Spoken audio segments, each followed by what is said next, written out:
थोड़ी बहुत जानकारी हो कि देश के विकास में दो तरह के पूंजी का इस्तेमाल होता है, घरेलू और विदेशी। तो घरेलू पूंजी निश्चित रूप से बेहतर माना जाता है, क्योंकि एक बार जब हम विदेशी पूंजी का इस्तेमाल करते हैं तो जो विकसित देश है या जो बड़ी बड़ी संस्थानें हैं, जो कहा जाता है कि विकसित देशों के एक तरह के एजेंट हैं, उनके हितों में काम करते हैं, तो उनका फिर हमारे ऊपर क्या होता है, आर्थिक दबाव बनता है। और जैसे ही एक बार हमारे ऊपर आर्थिक दबाव बन गया तो फिर जो है वो राजनीतिक दबाव का रूप धारण कर लेता है। तो बात करें घरेलू पूंजी, तो पहली जो शर्त है कि घरेलू पूंजी की उपलब्धता, क्या घरेलू पूंजी निवेश के लिए जो है पर्याप्त है, और अगर नहीं भी है तो कम से कम जितना भी है उसका हम इस्तेमाल करें।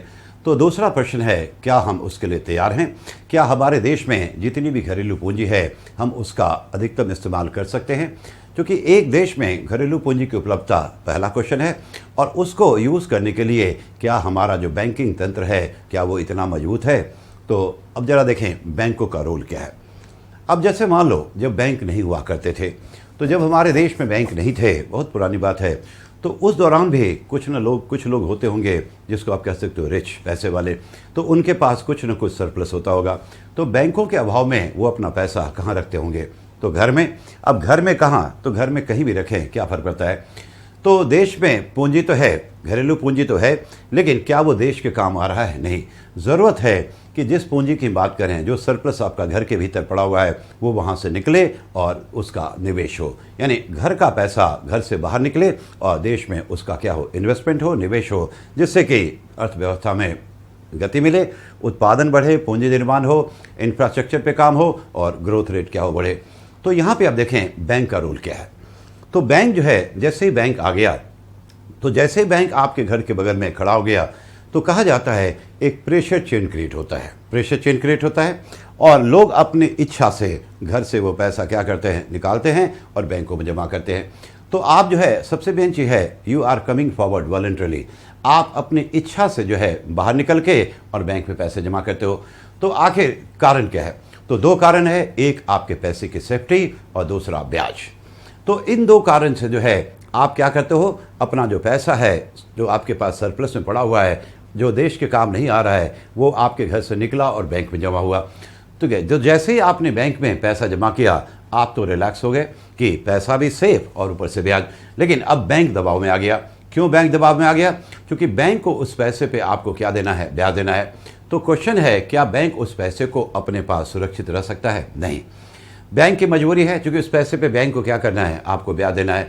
तो बैंक की मजबूरी है कि उस पैसे को जल्द से जल्द जो है किसी दूसरे को क्या करे, लोन के रूप में दे, और यही काम बैंक करती है। बैंक ने क्या किया, एक सुटेबल व्यक्ति को ढूंढा और वही आपका पैसा जो है उसने उसको लोन के रूप में दे दिया, और वो भी ज़्यादा ब्याज पे, यानी बीच में बैंक भी कमा लिया। अब बैंक के ऊपर से जो दबाव था, जो प्रेशर था, अब वो जिसने लोन लिया, बोरोवर, उसके ऊपर शिफ्ट कर गया।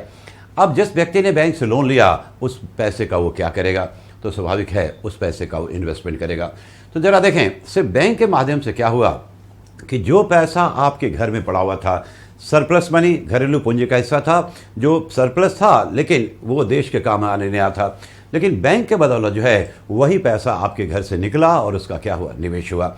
इसलिए कहा जाता है कि एक मजबूत बैंकिंग प्रणाली जो है देश के विकास के लिए बहुत ज़रूरी है, क्योंकि बैंक जो है लिंकिंग पिन है, वो लिंक करता है, एक व्यक्ति के सेविंग को दूसरे के इन्वेस्टमेंट में कन्वर्ट करता है, और बैंक को कहता है रिसोर्स मोबिलाइजर, वो रिसोर्स को मोबिलाइज करता है। तो एक देश के विकास में बैंक की जो भूमिका है वो बहुत ही अहम है, और दिन पर दिन जो अर्थव्यवस्थाएं हैं उनकी निर्भरता जो है बैंकों के ऊपर बढ़ती जा रही है, और एक मजबूत बैंकिंग प्रणाली जो है बहुत ज़रूरी है। आप देखें निर्भरता किस हद तक है कि 2008 में अमेरिका में क्राइसिस शुरू हुआ, ये बैंकों से संबंधित था, सब प्राइम क्राइसिस, जिसके दौरान तकरीबन दुनिया के 120 से ज़्यादा बैंक दिवालिया हो गए और पूरे ग्लोबल स्तर पे वैश्विक मंदी आ गई। और इससे न सिर्फ जो यूरोप के देश हैं, अमेरिका है, जो विकसित देश हैं, बल्कि भारतीय अर्थव्यवस्था पे भी बहुत बुरा असर पड़ा, और भारतीय अर्थव्यवस्था जो कहा जाता है पटरी से नीचे उतर गई, दोनों फ्रंट पे, देश के भीतर और देश के बाहर भी।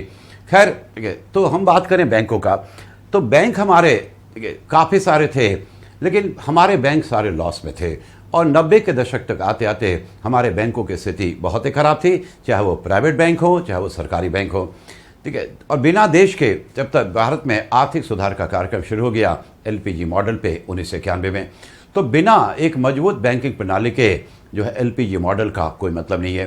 तो सरकारें जो है, भारत सरकार जो है वो उस वक्त जो है बहुत परेशान थी कि आखिर बैंकों को कैसे जो है सुधारा जाए। तो इस दौरान बहुत सारी कमेटियां बनी, ठीक है, कमेटियां बनी और तब आया 1998। तो 1998 में एक बहुत ही फेमस कमेटी बनी थी, नरसिम्हन कमेटी। तो नरसिम्हन साहब के सुझावों के बाद भारत में बैंकिंग सेक्टर रिफॉर्म शुरू हो गया, यानी बैंकिंग सेक्टर में सुधार के कार्यक्रम शुरू हो गए। तो उसमें क्या क्या उन्होंने बताया था वो सब तुम लोग आगे पढ़ेंगे, लेकिन ओवरऑल कहा जाए कि बैंकों को ज़्यादा फ्रीडम दिया गया आरबीआई के द्वारा। यानी 98 से पहले क्या था कि हमारे बैंक में अधिकतम जो डिसीजन था वो आरबीआई लेता था। तो बैंकों की मांग थी कि हमें स्वायत्तता चाहिए, हमें ऑटोनॉमी चाहिए, हमें फ्रीडम चाहिए, और जब तक हमें फ्रीडम नहीं मिलेगा, स्वायत्तता नहीं मिलेगी, तो आरबीआई का नियंत्रण कम नहीं होगा, तब तक हम सही ढंग से काम नहीं कर पाएंगे। और 1998 का जो आर्थिक सुधार है, नरसिम्हन साहब का जो मेन थीम था कि बैंकों को ज़्यादा स्वायत्तता दिया जाए, और कम से कम ये जो आर्थिक सुधार के कार्यक्रम हैं, जो बैंकिंग सेक्टर रिफॉर्म की बात है, ये कम से कम 10 साल चले। भारत सरकार के पास कोई विकल्प नहीं था, तो भारत सरकार ने जो है फिर बैंकिंग सेक्टर रिफॉर्म शुरू किया और आरबीआई ने धीरे धीरे बैंकों को स्वायत्तता देना शुरू कर दिया।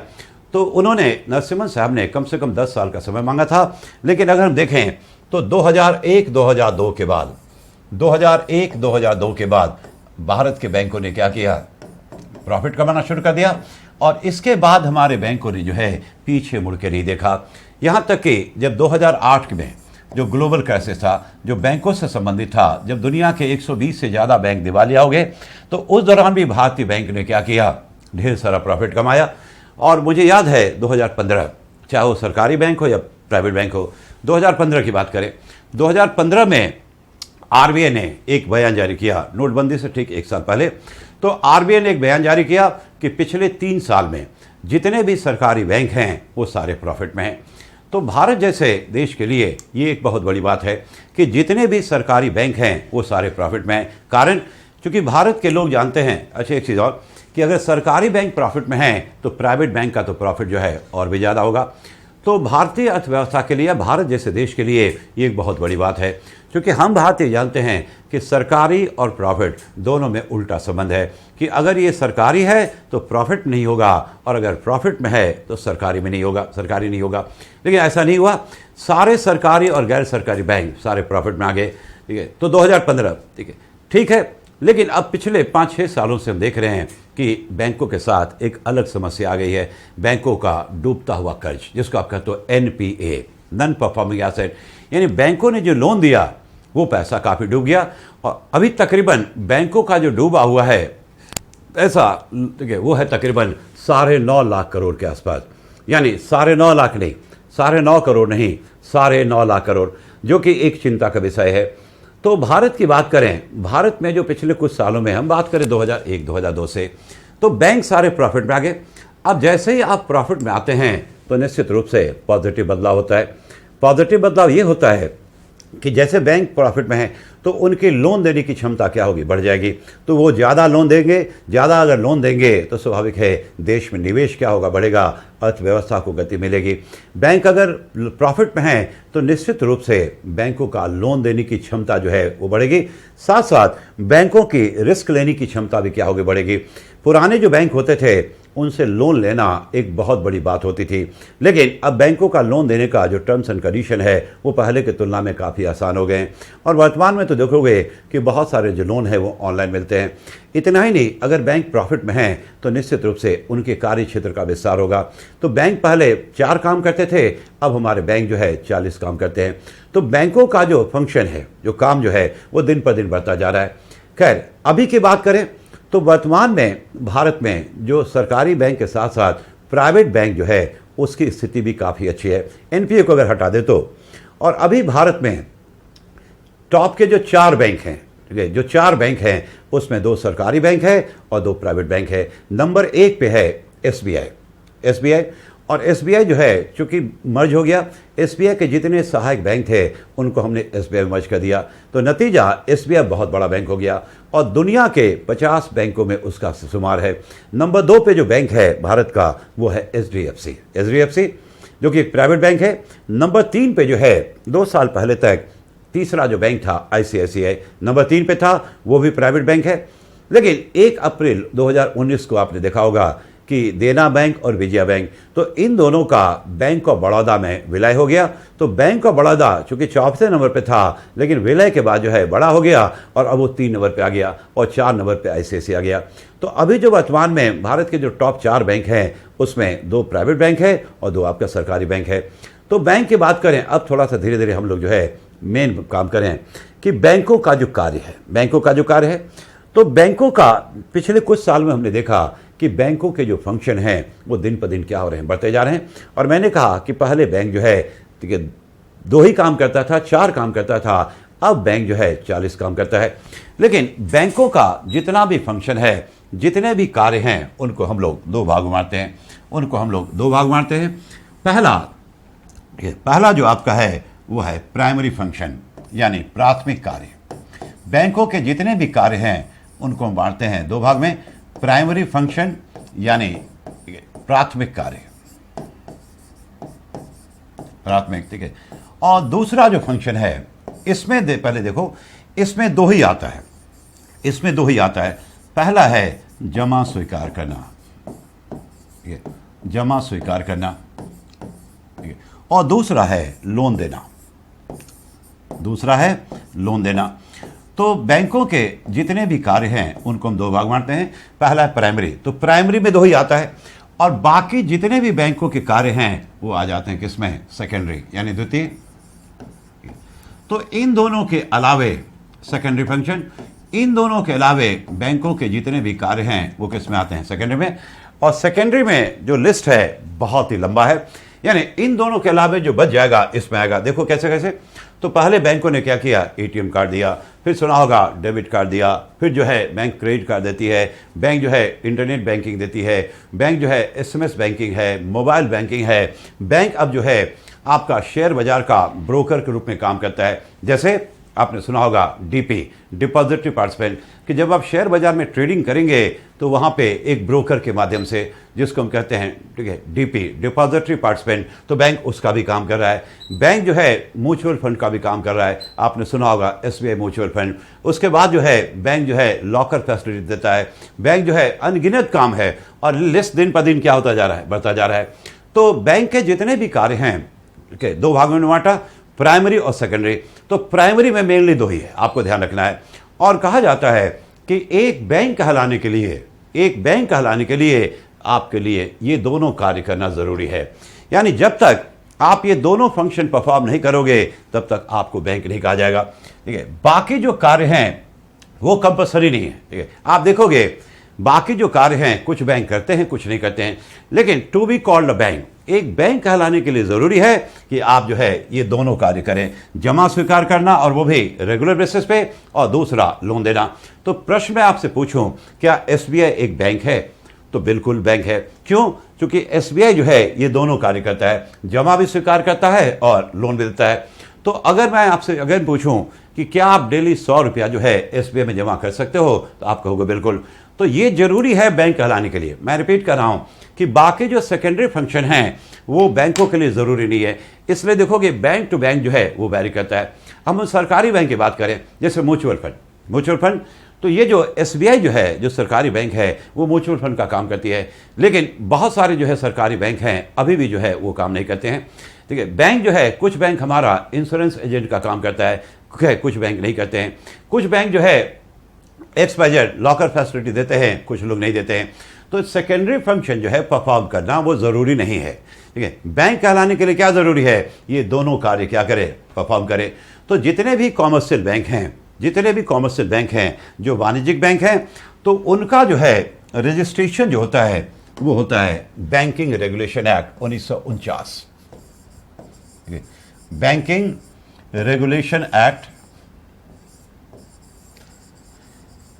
रेगुलेशन एक्ट जो है 1949, जिसको रिसेंटली 2013 में नया जो है बैंकिंग कोड है उसने रिप्लेस किया है। तो जितने भी भारत के बैंक हैं वो या तो बैंकिंग रेगुलेशन एक्ट 1949 के तहत रजिस्टर्ड है, या 2013 जो अभी आया है मुश्किल से 7 साल पहले, जिसने इस पुराने कानून को रिप्लेस किया है, तो इसके अधीन रजिस्टर्ड है। आई होप कि बैंक का कंसेप्ट समझ में आ गया। तो बैंक कहलाने के लिए क्या जरूरी है कि दोनों प्राइमरी फंक्शन आप क्या करें, परफॉर्म करें। बैंकों के अलावे एक और कंसेप्ट है, उसका नाम है NBFC, उसका नाम है NBFC या NBFI। NBFI इसका पूरा नाम है नॉन बैंकिंग फाइनेंशियल कंपनी या नॉन बैंकिंग फाइनेंशियल इंटरमीडिएरीज, या इसको ऐसे भी कहें गैर बैंकिंग वित्तीय संस्थान। गैर बैंकिंग वित्तीय संस्थान, तो जरा इसमें दो पार्ट है, ठीक है, NBFC। अब जैसे हमने कहा गैर बैंकिंग, नॉन बैंकिंग, ठीक है, उसको बीच में काट दें, ठीक है, वित्तीय संस्थान FC या FI, यानी ये जो है, ये जो आपका NBFC है, तो ये भी जो है वित्त में डील करता है, ये भी फाइनेंस में डील करता है, लेकिन ये बैंकिंग नहीं है, गैर बैंकिंग। नाम से लग रहा है कि ये गैर बैंकिंग है, लेकिन है वित्तीय संस्थान। तो ये भी जो है फाइनेंस में डील कर रहे हैं, लेकिन ये बैंक नहीं है, ठीक है। तो आखिर इनमें और बैंक में क्या अंतर है, आखिर इनमें और बैंक में क्या अंतर है? तो अंतर जो है बिल्कुल सामने है। ये जो होते हैं, हमने पहले बताया कि एक बैंक कहलाने के लिए क्या जरूरी है कि ये दोनों कार्य पूरा करें।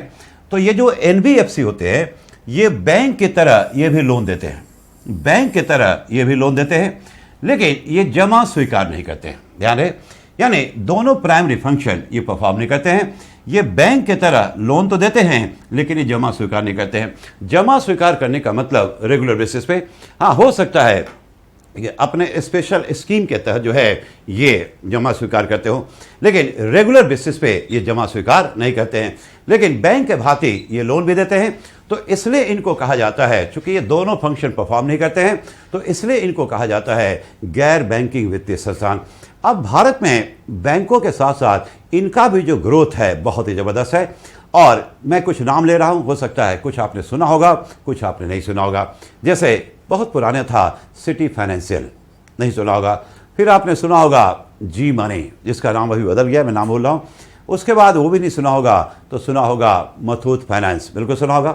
मुथूट फाइनेंस सुना होगा तो मन्नापुरम भी सुना होगा, ओके। उसके अलावे ये भी नहीं सुना होगा तो इंडिया बुल सुना होगा जरूर, ठीक है, बिल्कुल सुना होगा। इंडिया बुल हाल फिलहाल जो है चर्चे में था। उसके बाद जो है रिलायंस मनी है। उसके बाद आपने सुना होगा पीरामल ग्रुप। पीरामल ग्रुप जो है ये बहुत बड़ा जो इस तरह का गैर बैंकिंग वित्तीय संस्थान है। तो भारत में पिछले कुछ सालों में जो NBFC है उसका भी ग्रोथ बहुत ज़बरदस्त है।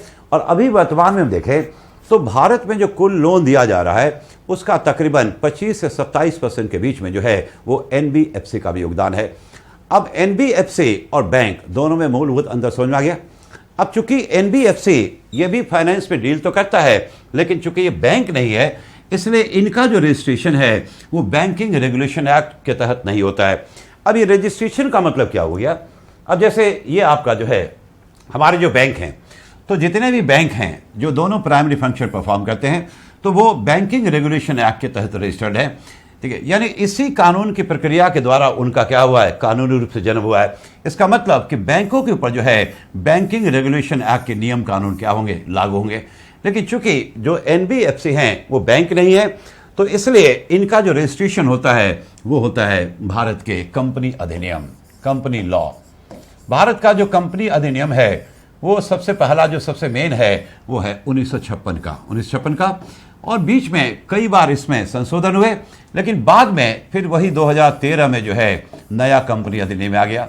यानी 2013 में जो है दोनों जगह बहुत बदलाव हुआ, और इस नए कंपनी लॉ ने क्या किया, पुराने कंपनी लॉ को रिप्लेस किया। तो जितने भी NBFC हैं, जितने भी NBFC हैं वो सारे रजिस्टर्ड हैं कंपनी अधिनियम, या तो 1956 या 2013। यानी NBFCs के ऊपर जो है कंपनी अधिनियम के नियम कानून क्या होते हैं, लागू होते हैं। आई होप कि दोनों में अंतर समझ आ गया। अब जो है तीसरा कंसेप्ट रिसेंटली भारत में आया है, और वो आया है पेमेंट बैंकिंग का। वो आया है पेमेंट बैंकिंग का। अब पेमेंट बैंक जो है वो क्या करता है, पेमेंट बैंक जो है वो क्या करता है? अब इसका नाम ही है बैंक। भारत सरकार चाहती है कि भारतीय अर्थव्यवस्था को कैश से मुक्त किया जाए, कैश से मुक्त किया जाए, या कम कैश लोग जो है ऑनलाइन ट्रांजैक्शन करें। तो इसको ध्यान रखते हुए कंसेप्ट आ गया पेमेंट बैंक का। अब पेमेंट बैंक जो है ये जो है क्या करता है कि ठीक उल्टा है, जमा तो स्वीकार करता है, यानी ये जमा तो स्वीकार करते हैं लेकिन लोन नहीं देते। ठीक है, ये जो है जमा तो स्वीकार करते हैं लेकिन लोन नहीं देते हैं। अब जो है लोन देने के लिए ये नहीं बने हैं, ठीक है, ये बने हैं जिससे कि आप भुगतान करें ऑनलाइन।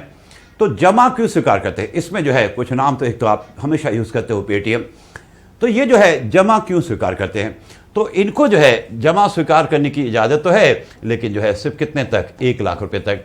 कारण तो जमा स्वीकार करने की इनको परमिशन क्यों है, तो कारण बहुत सिंपल है, क्योंकि आप पेटीएम से जब भुगतान करेंगे तो आपके पेटीएम खाते में पैसा होना चाहिए। जब तक आपके अकाउंट में, पेटीएम अकाउंट में पैसे नहीं होंगे तब तक आप भुगतान कैसे करोगे। तो इसमें जो है 1 लाख रुपए तक जो है आपको रखने की इजाज़त है और इस पर ब्याज मिलेगा और इससे आप ऑनलाइन भुगतान करेंगे। तो नोटबंदी के बाद जो है पूरे भारत को जो है पेटीएम चलन आ गया। इस तरह से सुना होगा एयरटेल मनी है, और अब तो अनगिनत आ गया, गूगल पे, XYZ दुनिया भर का आ गया। ठीक है, लेकिन भारत सरकार चाहती है कि पूरे इंडिया को वो कवर करे। ठीक है, पूरे इंडिया को कवर करे। तो पूरे इंडिया को जब कवर करने की बात आई तो फिर ख्याल आया पोस्ट ऑफिस का। पोस्ट ऑफिस जो है बहुत पुराना चीज़ है और उसकी जो पहुंच है पूरे इंडिया में है, यानी ग्रामीण क्षेत्र तक भी जो है, बिल्कुल रिमोट एरिया तक जो है आपको पोस्ट ऑफिस मिल जाएगा। तो पोस्ट ऑफिस का आधुनिकीकरण हो चुका है, उसका कंप्यूटराइजेशन हो चुका है। तो भारत सरकार के ध्यान में आया कि अगर पोस्ट ऑफिस को पेमेंट बैंक का हम दर्जा दे देते हैं तो इससे क्या होगा, पूरे भारत को इसके दायरे में लाना आसान होगा। और जो है फिर भारत सरकार ने पोस्ट ऑफिस को क्या किया, पेटीएम का दर्जा, पेमेंट बैंक का दर्जा दिया। तो पेमेंट बैंक जो है वो जमा स्वीकार करते हैं लेकिन आपको लोन नहीं देते हैं। तो जब क्वेश्चन पूछते हैं बच्चे कि जब वो लोन देते ही नहीं हैं तो ये कमाते कैसे हैं। तो जब आप पेटीएम से या इस तरह का भुगतान करते हो, 100 रुपये का, 200 का, 500 का, तो जो मर्केंटाइज होते हैं यानी जो विक्रेता होता है उनसे उनको कमीशन मिलता है और यही जो है उनके कमाने का सबसे बड़ा क्या है, स्रोत है। तो ये जो है पेमेंट बैंक जो है ठीक उल्टा हो गया। अब 3 चीज़ें हमने डिस्कस की, बैंक, ठीक है, उसके बाद जो है 3 चीज़ें, ये देखो, तो प्राइमरी फंक्शन जो सबसे अहम है, तो बैंक क्या करता है कि ये दोनों फंक्शन परफॉर्म करता है। बैंक जो है दोनों काम करता है और इनफैक्ट बैंक कहलाने के लिए ज़रूरी है कि ये दोनों कार्य पूरा करे। जो NBFC हैं, ठीक है, वो लोन तो देते हैं लेकिन जमा स्वीकार नहीं करते हैं, और जो पेमेंट बैंक हैं वो जमा स्वीकार करते हैं लेकिन लोन नहीं देते हैं। ठीक है, तो अब तो कुछ बचा ही नहीं। तो ये 3 हमारे देश में व्यवस्था है और इन तीनों को काम करना होता है RBI के अधीन, यानी RBI जो है इनका बॉस है। यानी ये तीनों जो है, चाहे वो बैंक हो, चाहे वो NBFC हो, चाहे वो पेमेंट बैंक हो, तो इन तीनों को काम करना होता है under the supervision of RBI। यानी RBI इन तीनों का क्या है, बैंक है, और RBI इन तीनों का रेगुलेटर है, RBI जो है इन तीनों का सुपरवाइजर भी है, और RBI के नियंत्रण में ये तीनों काम करते हैं। RBI के जो गाइडलाइन होते हैं वो तीनों के लिए क्या है, मैंडेटरी है, और साथ साथ RBI के गाइडलाइन को अगर ये नहीं मानेंगे तो इसके लिए, इनके लिए पेनाल्टी की व्यवस्था है। और इसे 3 को मिला करके हमारा जो है ऑर्गेनाइज फाइनेंस सेक्टर बनता है। ऑर्गेनाइज मतलब संगठित, यानी जो कि RBI के अधीन काम करता है और जहाँ पे RBI के नियम कानून क्या हैं, लागू होते हैं। अभी जो है NBFC की बात करें, कुछ लोगों को लगता है कि जो है RBI के अधीन NBFC काम नहीं करते हैं, जो पूरी तरह गलत है। अब रिसेंटली आपने देखा होगा, सुना होगा, पेपर पढ़ा होगा, गोल्ड लोन कि गोल्ड के अगेंस्ट में लोन दिया जाता है, और इसमें ये काम आज की डेट में भारत के बैंक तो कर ही रहे हैं, लेकिन आपने नाम सुना होगा मुथूट फाइनेंस या मनापुरम। मुथूट फाइनेंस जो है काफ़ी पॉपुलर है। तो गोल्ड के अगेंस्ट में जब आप लोन लेते हैं तो वहाँ पे पहले क्या था कि मार्जिन मनी था 25%, मार्जिन मनी 25% था। इसका मतलब हुआ कि बैंक 25% मार्जिन रखती थी। अगर आप 1 लाख रुपए का गोल्ड, जिसका वर्तमान में मार्केट प्राइस जो है 1 लाख रुपए है, तो अगर आप 1 लाख रुपए का गोल्ड जो है जाते हैं मुथूट फाइनेंस में या बैंक में कहीं भी, तो वो जो है उसका 25% अपने पास मार्जिन रखेंगे। यानी मैक्सिमम जो आपको लोन मिलेगा वो सिर्फ 75,000, ठीक है, 75,000। तो 1 लाख रुपए के गोल्ड पे आपको मैक्सिमम 75,000 मिलेगा। लेकिन अभी RBI ने करीब 15 दिन पहले क्या किया, ये जो मार्जिन मनी था उसको 25% से घटा के 10% कर दिया। यानी अभी जो है अब आरबीआई ने बदलाव किया कि अगर अब आपके पास 1 लाख रुपए का गोल्ड है तो वहां पे आपको उसका 90% यानी 90,000 तक लोन मिल जाएगा। तो ये जो आरबीआई ने दिशा निर्देश जारी की, गाइडलाइन जारी किया, तो ये सिर्फ बैंकों के लिए नहीं बल्कि जो हमारे एनबीएफसी है उनके ऊपर भी लागू होगा। तो खैर, लेकिन भारत में अभी भी एक बहुत बड़ा वर्ग है, एक बहुत बड़ा क्षेत्र है जहां पे असंगठित, यहाँ पे बैंक को ब्रांच नहीं है। कोशिश हो रही है फाइनेंशियल इंक्लूजन के तहत, लेकिन अभी भी देखोगे जो प्राइवेट मनी लेंडर हैं, ठीक है, जिसको कहते हो ठीक है साहूकार, तो वो निश्चित रूप से खास करके ग्रामीण क्षेत्र में जहाँ पे लोग जो है उनको समझ नहीं है, या हो सकता है बैंकों के ब्रांच नहीं है, या हो सकता है हैं लेकिन वो लोग लोन लेने के लिए एलिजिबल ना हो, तो अभी भी काफ़ी हद तक, ज़्यादातर मैंने देखा है ग्रामीण क्षेत्र में। लेकिन इसका मतलब ये नहीं कि शहर में ऐसा नहीं होता है, शहर में भी है ऐसा। तो ये लोग जो है प्राइवेट मनी लेंडर यानी जो अनऑर्गेनाइज सेक्टर में आते हैं तो वो डोमिनेट करते हैं। अब जो ग्रामीण क्षेत्र में जो साहूकार है, अगर आप उसके पास लोन के लिए जाते हैं तो जब वो लोन देता है तो आरबीआई के ब्याज तय करेगा। तो आरबीआई के किस नियम से वो प्रभावित होता है? तो कुछ भी नहीं, वो खुद आरबीआई है, जो उसको मन करेगा वही चार्ज करेगा। और ये स्थिति है कि एक बार अगर आपने साहूकारों से लोन ले लिया तो फिर जो है वो कभी वापस नहीं होता है, क्योंकि इतना ज़्यादा ब्याज होता है, या उनका ब्याज कैलकुलेशन का जो तरीका है वो भी बिल्कुल गलत होता है। तो ज़रूरी है कि भारत के ग्रामीण क्षेत्रों में यानी हर एक जगह जो है हमारे बैंक के ब्रांचेज हों, क्योंकि बैंक काम करते हैं under the supervision of RBI, और वो जो है आरबीआई के नियम कानून को फॉलो करना उनके लिए कंपलसरी है। तो इससे जो है सामाजिक व्यवस्था पे भी असर पड़ेगा। आर्थिक स्थिति अगर ग्रामीण क्षेत्र की उसमें अगर सुधार आएगा तो निश्चित रूप से सामाजिक क्षेत्र में बदलाव आएगा। तो इसलिए जो है सरकार की भी नीति है फाइनेंशियल इंक्लूजन यानी वित्तीय समावेशन। वित्तीय समावेशन का मतलब कि भारत में जितने भी लोग हैं, चाहे वो शहर के हों या ग्रामीण क्षेत्र को, तो उनके लिए जो है इंस्टीट्यूशनल क्रेडिट यानी जो संस्थाएं हैं जो आरबीआई के अधीन काम करते हैं, तो उनसे जो है पैसा मिले, और वो जो है ग्रामीण क्षेत्र में जो खास करके जो मनी लेंडर हैं, साहूकार हैं, तो उनके पास ना जाएं। तो इससे जो है काफ़ी हद तक जो है ग्रामीण क्षेत्र की अर्थव्यवस्था में बदलाव आप देख सकते हैं। तो हम लोग जो है अभी शुरू करने जा रहे हैं बैंकिंग की बात करें तो बैंक जो है आपने देखा कि दो काम करते हैं, जमा स्वीकार करते हैं और लोन देते हैं। अभी भारत में चर्चे में है जो आप देखेंगे कोऑपरेटिव बैंक। कभी मैं चर्चा करूंगा कि कोऑपरेटिव बैंक जो है वो बाकी बैंकों से अलग कैसे है। तो कोऑपरेटिव बैंक अभी तक जो है, या आज तक कह लो कि वो आरबीआई के दायरे में नहीं आता है, यानी आरबीआई के बहुत सारे नियम कानून जो है कोऑपरेटिव बैंक पे काम नहीं करता है, लागू नहीं होता है। तो इसके कारण जो है कोऑपरेटिव बैंकों में बहुत सारी समस्या है, और बहुत सारे देखोगे कोऑपरेटिव बैंक भारत में है जहां पे खातेदारों के जिन्होंने पैसा जमा किया उनका पैसा डूब रहा है या डूब गया। तो अभी जो है पार्लियामेंट में बिल पास किया जा रहा है, और जो कोऑपरेटिव बैंक हैं उनको भी आरबीआई के दायरे में लाया जा रहा है। तो ये जो है एक बहुत अच्छा कदम होगा अगर ऐसा होता है तो, क्योंकि भारत का आम आदमी, क्योंकि सरकार कहती है कि आप जो है कैश में डील ना करें। जब आप पढ़ेंगे कभी इनकम टैक्स, तो बहुत सारे नियम कानून जो है बहुत कठोर बना दिए गए हैं कि कैश में आप भुगतान नहीं कर सकते, या इतना ही तक कर सकते हैं, उससे ज़्यादा करेंगे तो फिर जो है आपको टैक्स ज़्यादा देना पड़ेगा। यहाँ तक कि नियम है कि 2 लाख रुपया या उससे ज़्यादा का भुगतान करते हैं, एक दिन में अगर किसी से आप 2 लाख रुपया या उससे ज़्यादा का भुगतान कैश में एक्सेप्ट कर लेते हो तो उस पर आपको 100% टैक्स देना पड़ेगा। यानी अगर आपने 2.5 लाख रुपया आज किसी एक व्यक्ति से कैश में भुगतान एक्सेप्ट कर लिया और उसका रसीद तैयार हो गया, तो उस केस में जो है अगर वो सरकार की नज़र में आ गया तो आपने 2.5 लाख रुपया रिसीव किया तो आपको पेनाल्टी जो है वो भी 2.5 लाख रुपया सरकार को देना पड़ेगा, यानी टैक्स के रूप में। तो सरकार की नीतियाँ कठोर हो रही हैं, और सरकार चाहती है कि अर्थव्यवस्था को कैश से मुक्त किया जाए।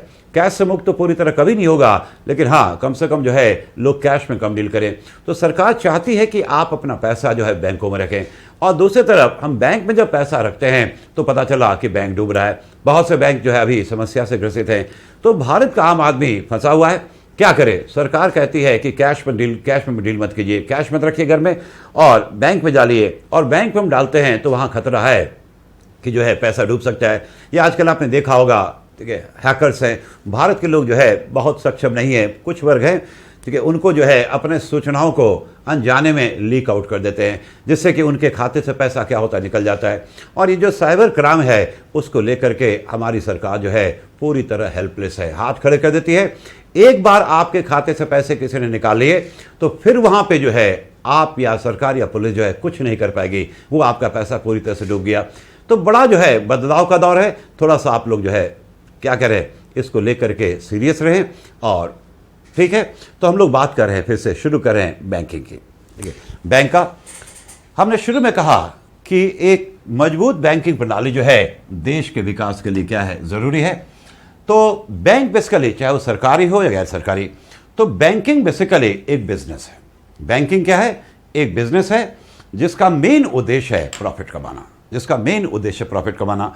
तो बैंकिंग एक बिजनेस है जिसका मेन उद्देश्य प्रॉफिट कमाना, चाहे सरकारी बैंक हो चाहे गैर सरकारी बैंक हो।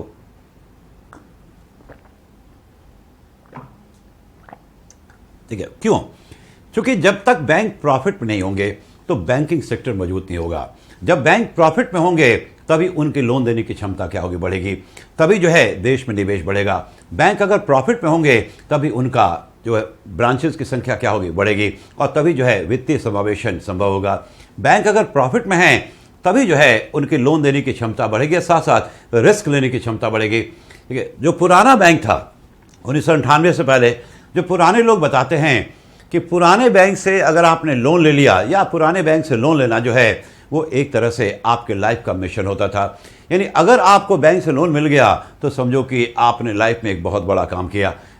तो वो भी एक समस्या थी, क्योंकि बैंक लॉस में थे तो उनका जो लोन देने का जो क्राइटेरिया था वो बहुत ही कठिन था, बहुत ही टफ था। बैंक अगर प्रॉफिट में होंगे तभी उनका कार्य क्षेत्र क्या होगा, बढ़ेगा। इसलिए आपने देखा बैंक सारे प्रॉफिट में आ गए तो नतीजा बैंक पहले 2 काम करता था, अब 50 काम करता है। तो banks are mean for profit, यानी बैंकों का मेन उद्देश्य जो है वो प्रॉफिट कमाना है, चाहे वो सरकारी हो चाहे गैर सरकारी हो। तो यानी बैंकिंग एक बिजनेस है। और आपको पता ही होगा कि जो बिजनेसमैन होते हैं वो कभी भी कंप्रोमाइज नहीं करते हैं, कहाँ पे, प्रॉफिट पे। तो यही काम बैंक भी करती है, तो यहाँ पे हम बात कर रहे थे बैंकिंग एक बिजनेस है, बिल्कुल एक आम बिजनेस की तरह, जैसे ठीक है जिसका मेन उद्देश्य होता है प्रॉफिट कमाना। तो उसी तरह से बैंकिंग भी एक बिजनेस है जिसका मेन उद्देश्य क्या है, प्रॉफिट कमाना। लेकिन बैंकिंग जो बिजनेस है वो बाकी बिजनेस से थोड़ा सा अलग होता है।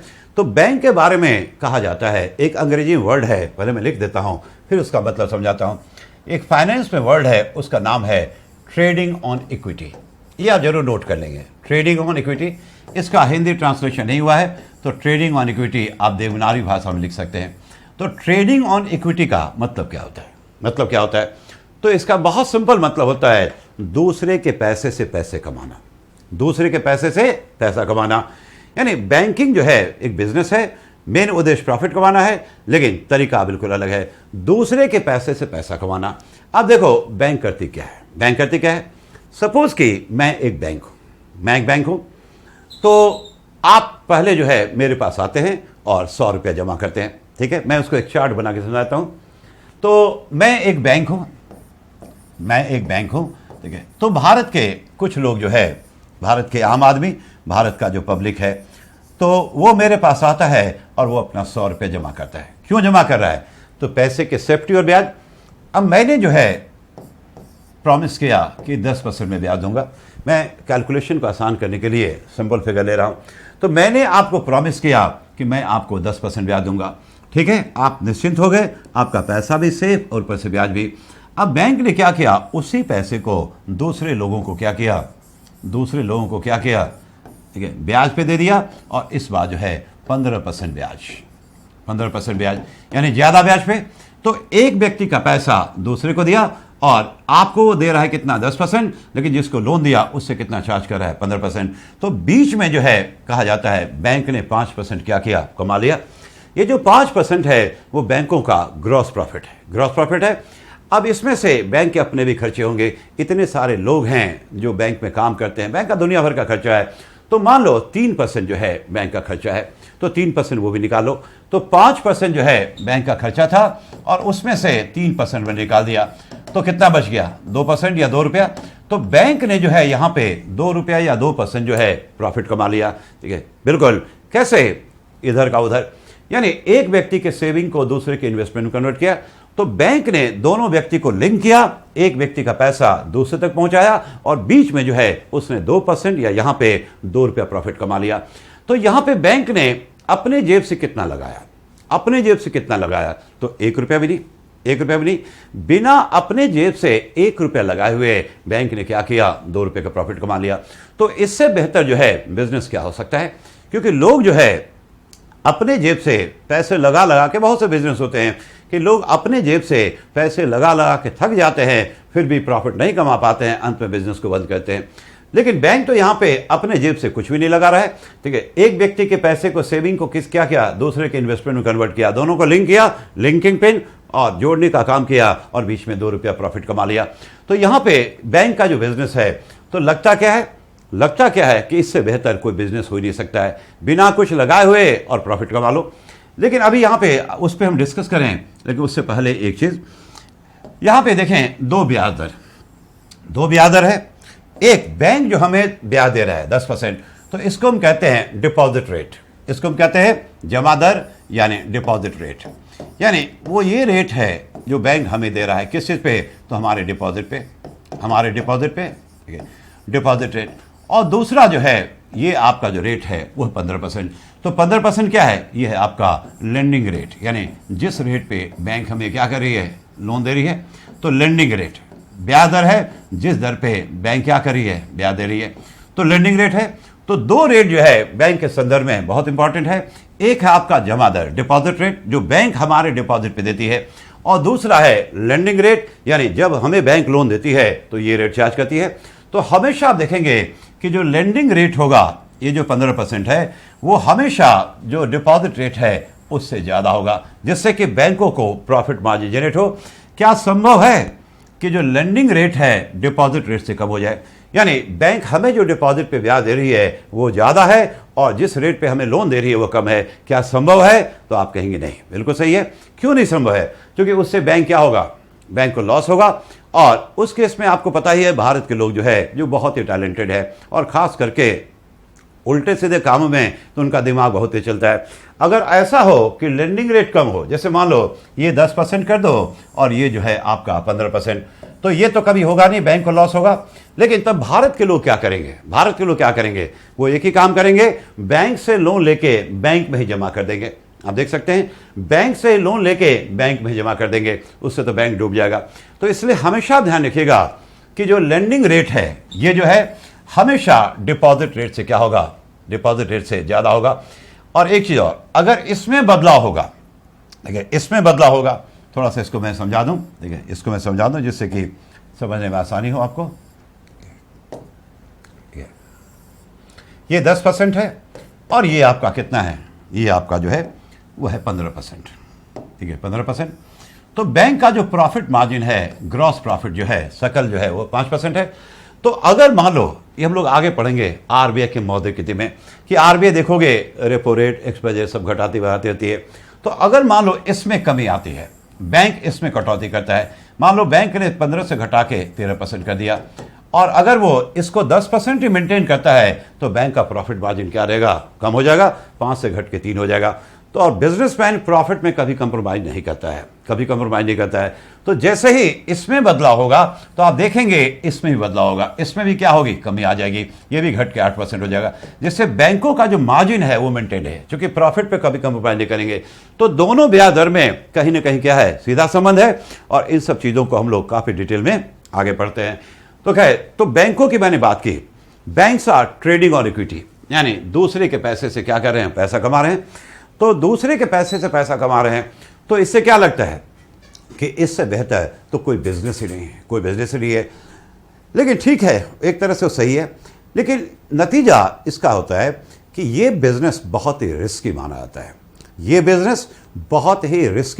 है, क्योंकि देखो ये बैंकिंग जो बिजनेस है इसको कहते हैं टू वे रिलायंस का मतलब दो तरफा जो है ये पूरी तरह से पब्लिक के ऊपर निर्भर करता है। एक तरफ बैंक पूरी तरह से पब्लिक पे ही निर्भर है, किस चीज के लिए? डिपॉजिट पे। और दूसरी तरफ ठीक है, बैंक पूरी तरह निर्भर है किस पे? पब्लिक पे, लोन के लिए।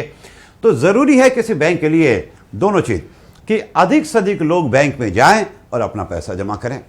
तो इससे बैंक की जो समस्या है वो सिर्फ आधी जो है, आधा ही उसका सॉल्व हुआ है।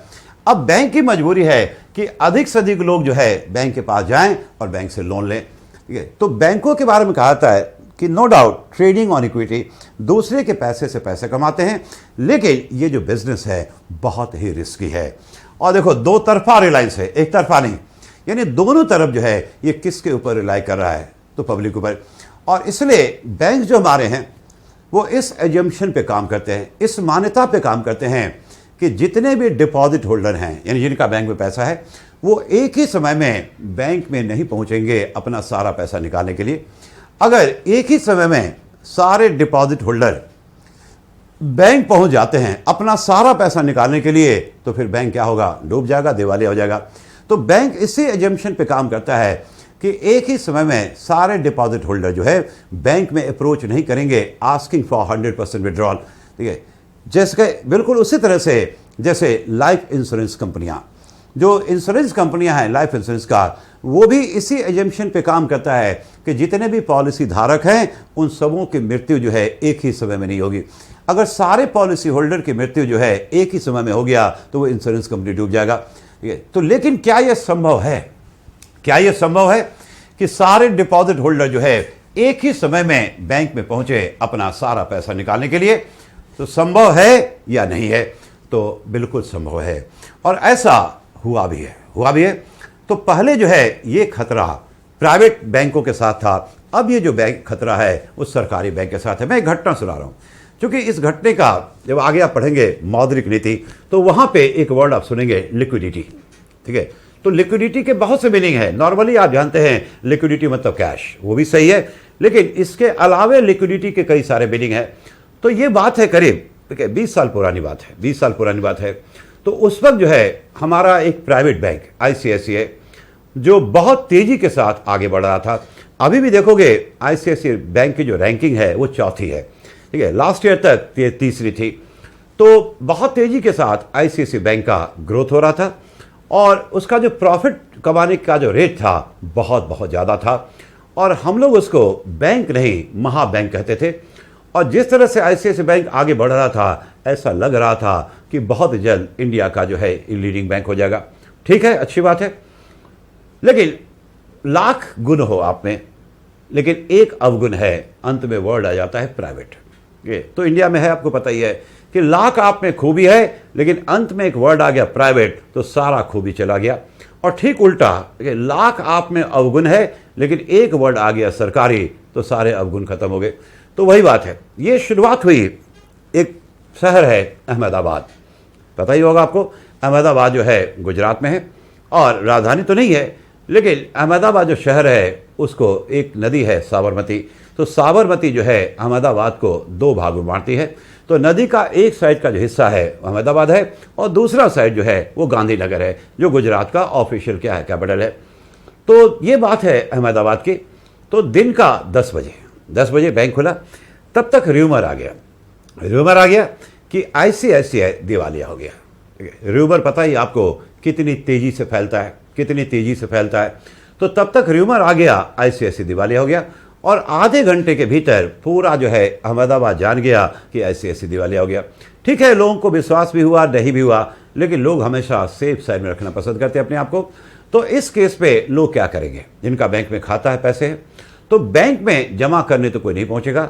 अब सारे लोग बैंक में पहुंच गए अपना पूरा पैसा निकालने के लिए।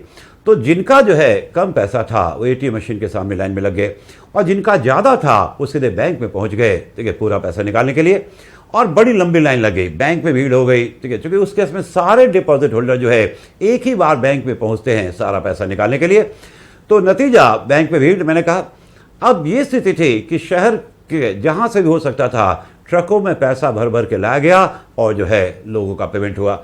लेकिन बात सिर्फ अहमदाबाद तक सीमित नहीं रहा। ये 11 साढ़े 11 तक जो है मैं दिल्ली में था, तो दिल्ली तक की बात पहुंच गई, बल्कि पूरा इंडिया जान गया। आज के ज़माने में पता ही आपको कि आज के ज़माने में इन सब चीज़ों को फैलने में कितना टाइम लगता है। तो मैं भी दिल्ली में था 11 बजे। तो मैं इकोनॉमिक्स का मेरा भी उसमें अकाउंट था, थोड़े बहुत पैसे थे। तो इकोनॉमिक्स का छात्र, मुझे पता था CRR का कंसेप्ट है, SLR का, और SLR ठीक है, ICICI की वित्तीय स्थिति काफ़ी अच्छी है। लेकिन मैं भी ठहरा इंसान, तो मैंने भी क्या किया, थोड़े बहुत पैसे थे, लाइन में लग के पैसे निकाल लिए। और कहा जाता है कि इस केस में 3 बजते तक टोटल जो आईसीआईसीआई में लोगों का जमा था, तो 1/3 जो है लोगों ने विड्रॉ कर लिया, 1/3 जो है लोगों ने विड्रॉ कर लिया। अब इससे ज़्यादा बैंक तो रखता नहीं है, बैंक तो आपका अधिकतर पैसा क्या होता है, लोन देता है। तो ऐसे जितना मैनेज कर सकता था मैनेज किया। 3 बजे बैंक खाली हो गई, एटीएम मशीन तो पहले बंद हो गया था, ठीक है, बैंक को बंद कर दिया गया। लोग जो है, ठीक है, बिल्कुल पैनिक हो गए कि पूरी ज़िंदगी भर की कमाई क्या हो गई, ख़त्म हो गई। निश्चित रूप से लोगों में घबराहट थी, बेचैनी थी। अभी आप देखते होंगे बीच बीच में केस आता है, एक महाराष्ट्र में हुआ, ये सब चलेगा, ठीक है। लेकिन फिर शाम में आरबीआई ने स्टेटमेंट जारी किया ऑन बिहाफ ऑफ आईसीआईसीआई। तो आरबीआई का कहना था कि घबराने की कोई ज़रूरत नहीं है, ठीक है, ये महज क्या था, पैनिक था, ये एक र्यूमर था और आपका पैसा बिल्कुल सेफ है। तो ये जो है आश्वासन जो है आरबीआई से जब आया, तब जाके लोग शांत हुए। और फिर अगले दिन जो है फिर से लंबी लाइन इस बार जमा करने के लिए। तो ये होता रहता है। अब 2008 की बात करें, 2008 में फिर से हुआ था, ठीक है, लेकिन उतने बड़े स्तर पर नहीं, एचडीएफसी बैंक के साथ। तो जब तक ये प्राइवेट बैंक भारत में हैं, चाहे वो कितने भी मजबूत क्यों ना हो जाएं, तो निश्चित रूप से ये समस्या रहेगी।